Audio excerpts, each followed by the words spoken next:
o cenário global, a gente tem uma tese principal, que é uma tese relativamente simples de ser explicada a partir de agora, tá? A gente vai ter que entender como é que se comporta um ciclo normal. Por incrível que pareça, gente, se você está no mercado há 20 anos, tá? 20 anos de mercado, você não viu um ciclo normal.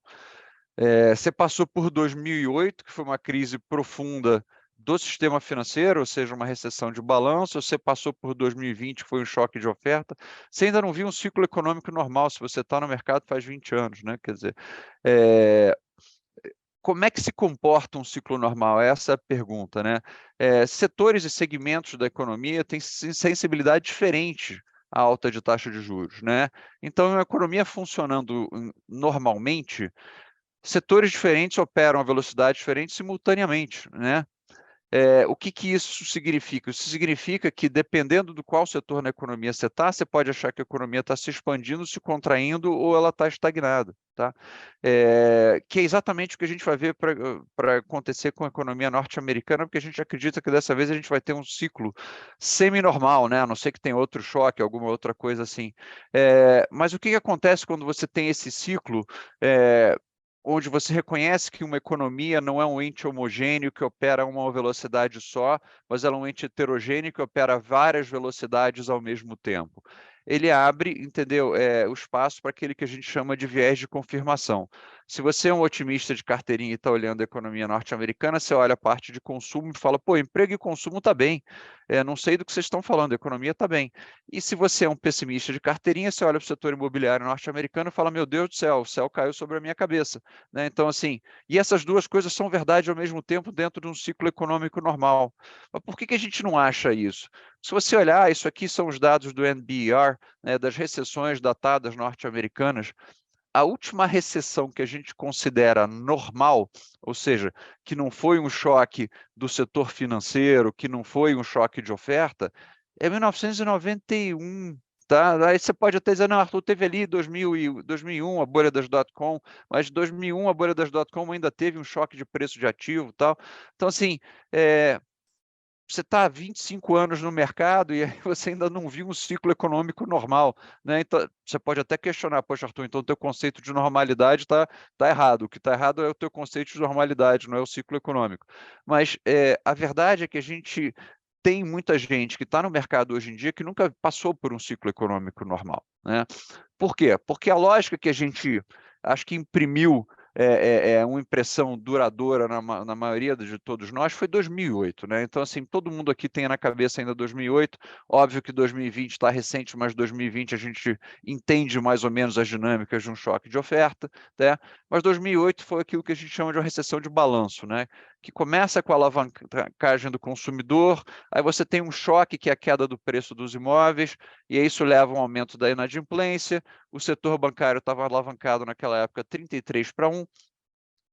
Aí outro choque, o mercado de crédito para de funcionar.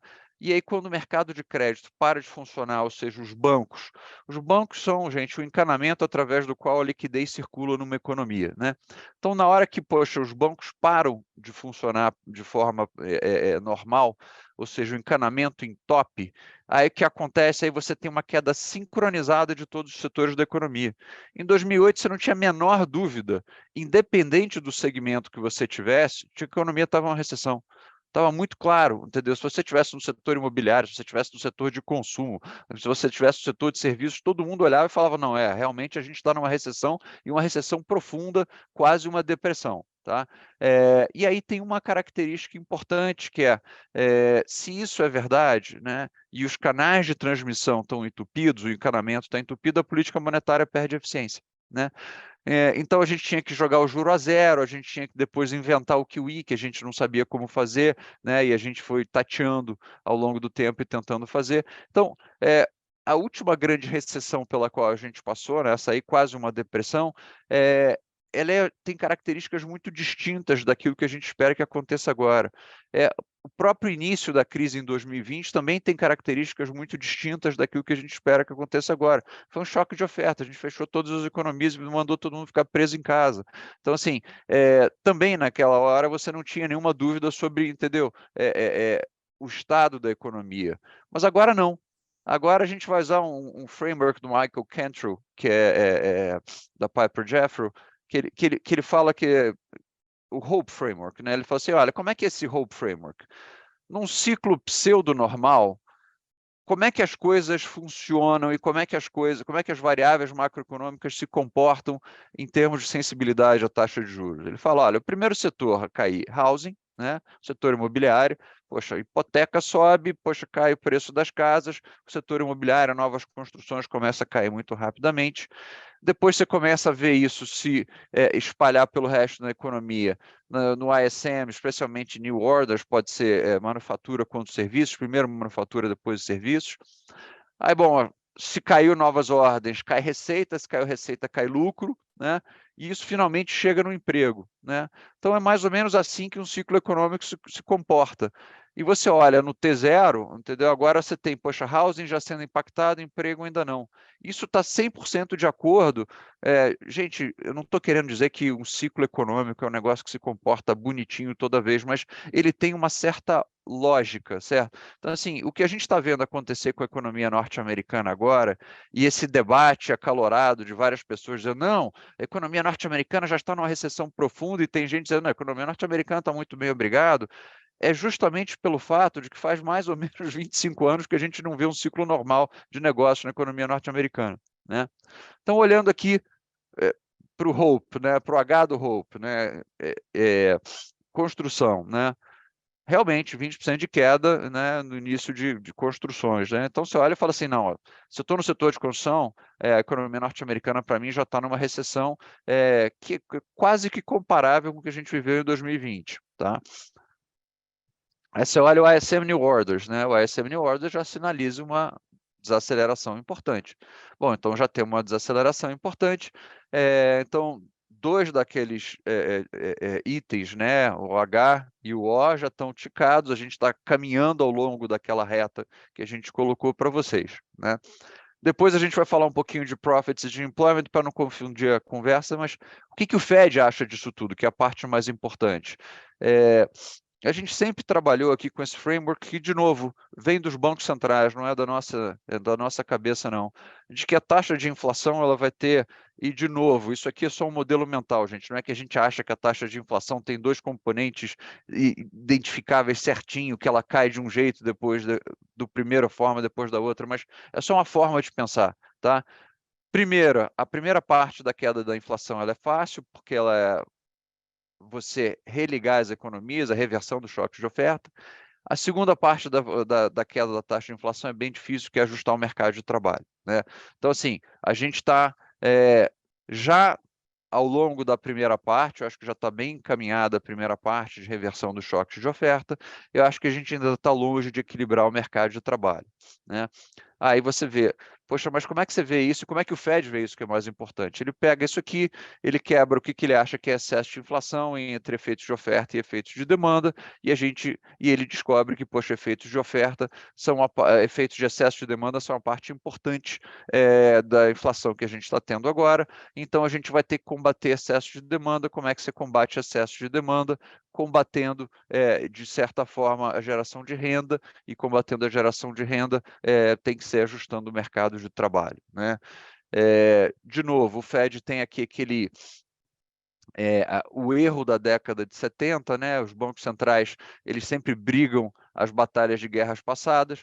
A década de 70, o erro percebido foi que, poxa, durante o primeiro, digamos assim, o Arthur Burns 1.0, a gente praticou política monetária correta, a inflação acelerou, a gente subiu o juro acima da inflação, só que a gente cortou o juro cedo demais, e ao cortar o juro cedo demais, a gente deu espaço para o surgimento dessa volta inflacionária. Aqui, usando o argumento do Larry Summers, a gente tomar uma dose de antibiótico pela metade, né? O médico te prescreve 15 dias de antibiótico, você toma só uma semana, você começa a se sentir melhor, para de tomar um antibiótico, a infecção bacteriana volta e volta muito pior, e aí você precisa dar um antibiótico muito mais forte lá na frente. Tá? Então, acho que o Fed tem essa cabeça, e eu acho que foi isso que ele comunicou para a gente ontem, via os dots, né? Os dots que surpreenderam todo mundo, que estão fazendo o mercado cair hoje, foi mais ou menos isso que eles disseram para a gente. Né?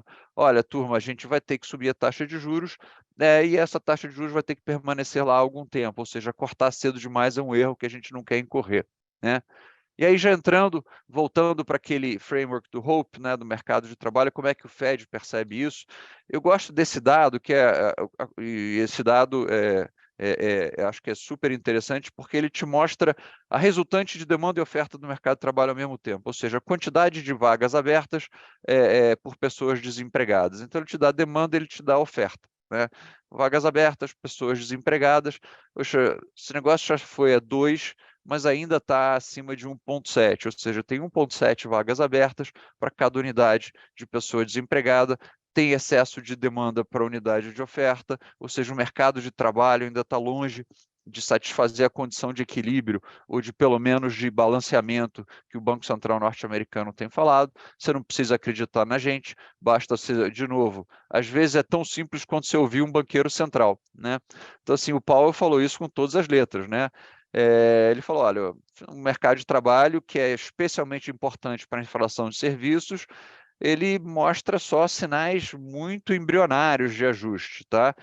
Crescimento de salário, aqui está o dado de salário do Fed de Atlanta, né? Permanece muito acima dos níveis que são consistentes com a inflação de 2% ao longo do tempo. Então, o que ele está te falando? Eu tenho que ajustar o mercado de trabalho, dado que o Fed não controla a oferta de mão de obra, o único jeito de ajustar o mercado de trabalho é diminuir a demanda. Diminuir a demanda significa desacelerar a economia, gente, né? Então, assim, está muito claro para a gente que o Fed vai permanecer nessa cruzada até que o mercado de trabalho dê algum sinal de um ajuste mais profundo, tá? Terminar aqui 2 segundos, tá? De novo, nesse Fast and Furious aqui, para a gente poder entrar no debate de Brasil. Mas isso aqui é importante para o Brasil, que é a história da reabertura na China, né? A gente está vivendo agora uma reabertura embrionária na China, uma tentativa muito, digamos assim, inicial, assim, eles estão tateando para ver como é que fazem isso. Lembra, você teve o congresso do partido, você teve o terremoto político do qual a gente falou no comitê passado, né, da mudança da estrutura política chinesa e do Xi Jinping consolidando seu poder. E agora, bom, agora que ele consolidou o seu poder, ele vai apontar a economia na direção que ele quer. Eu acho que a direção que ele quer é caminhar de alguma forma em direção à reabertura, porque a gente viu os protestos na China, todo mundo viu esses vídeos, tal. Primeiro, um ponto interessante, né? A maioria dos índices de ação no mundo, quando você olha o S&P, você olha o próprio Bovespa, todos eles tiveram um crescimento de lucro acentuado muito do trade de reabertura, né? De reabrir as economias, você religou as economias, etc. O CSI 300 na China, você não vê isso no lucro das empresas chinesas, tá? Por quê? Porque a economia permaneceu essencialmente semi-fechada, né? Então, a pergunta que a gente tem agora é o seguinte, ok, todo aquele crescimento de lucro que a gente viu acelerando ao longo de 2021 no S&P, final de 2020 e 2021 para o S&P, até para o Bovespa, será que a gente não vai ver no CSI também? Ou seja, será que o CSI só não está um ciclo atrasado do ponto de vista de crescimento de lucro? E se você tiver crescimento de lucro, muito provavelmente o mercado continua performando bem. E aí você fala assim, bom, então vamos olhar algumas proxies para isso, né? Você fala, ok, a China está indo mal, que é uma narrativa que tem, acho que, permeado o mercado durante bastante tempo, né? Se a economia chinesa está indo tão mal, por que a ação de empresas que vendem essencialmente coisas para a China está indo bem, né? BHP, Rio Tinto, né? Minério de ferro, cobre, entendeu? São coisas que essencialmente são consumidas pela economia chinesa em larga escala, né? Então, assim, poxa, que mensagem é essa que o mercado está te dizendo? Se a economia chinesa está indo mal, as empresas que vendem coisas para a China estão indo tão bem, né? Essa é uma pergunta que a gente pode fazer, acho que é uma pergunta justa, né? O que o mercado está percebendo? Será que isso aqui é expectativa já do mercado em relação à abertura chinesa de forma mais efetiva, né? O minério de ferro sinaliza a mesma coisa, né? Assim, ele chegou a cair para baixo de $80 por tonelada, já está acima de $105 por tonelada de novo. De novo, minério de ferro é essencialmente consumido, entendeu? No processo de urbanização chinês, né? Então, você tem alguns sinais de matérias-primas que são consumidas pela economia chinesa no seu processo de desenvolvimento, que já começam a indicar que tem alguma coisa embrionária acontecendo em termos de crescimento. É detectável um mega ciclo de crescimento chinês? Nem de perto, tá? A gente tem noção de que a China está abrindo numa velocidade e numa direção claros, ainda não. A gente tem sinais embrionários de abertura e indicadores indiretos de abertura, mas isso importa para a economia brasileira, por exemplo, para quem olha o Bovespa, né? Entendeu? O Bovespa hoje em dia ele é um termômetro meio incorreto do que está acontecendo com a economia brasileira. A gente vai falar um pouco sobre isso depois. Por quê? Porque Vale performou super bem em linha com BHP e Rio Tinto, e acho que tem muito pouco a ver com a percepção de risco Brasil e tem muito mais a ver com a percepção de risco China.